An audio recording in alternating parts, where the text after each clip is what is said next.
বাইরে গেছি, কি কিনে আসছি, ম্যাগি মশলা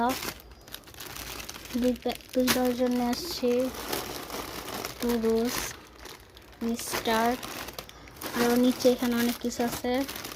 পাউরুটিটা চেপটা হয়ে গেছে, এগুলোর চাপায় কি অবস্থা। পাউরুটিটা খুবই বাজে অবস্থা হয়ে গেছে, পাউরুটির অবস্থা রাখি। আদা, ড্রাগন ফল, পেয়ারা, আম, এখানে অনেক কিছু আছে। এই বড় একটা লুজের সাথে আমার কিছু ফিরে দেয় নাই, বক্স ডিব্বা, শুধু একটাই ছোট একটা লুজ ফিরে দিছে। আর মশলা, আর এখানে ফল আছে। এই 5টা 3 কেজির বেশি।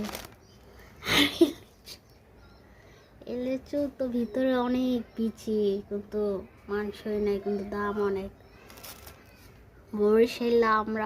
বরিশালার মানুষে আমরা চুরি করে বিক্রি করে। এটা জাম্বুরা। আমি ওনারা জিজ্ঞেস করলাম এটা কি বরিশালের জাম্বুরা, আপনি বললো না। এই যে এখানে আম আছে, পেয়ারা, এই পচা পেয়ারাটা উনি আমার দিয়ে দিচ্ছে। উনি বলতেছে পেয়ারা অনেক মিষ্টি হবে। পরে বললাম আচ্ছা ঠিক আছে দেন।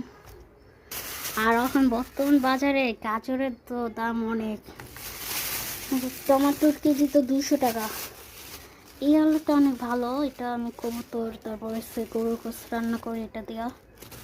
আর এখানে আছে ধনিয়া পাতা আর পাহাড়ি মরিচ, আর লেবু আছে, আর আদা চা খাওয়ার জন্য। আজকে এইগুলাই কিনে নিয়ে আসছি আমি বাজার থেকে, বেশি কিছু আনি নাই, এই অল্প কিছু নিয়ে আসছি।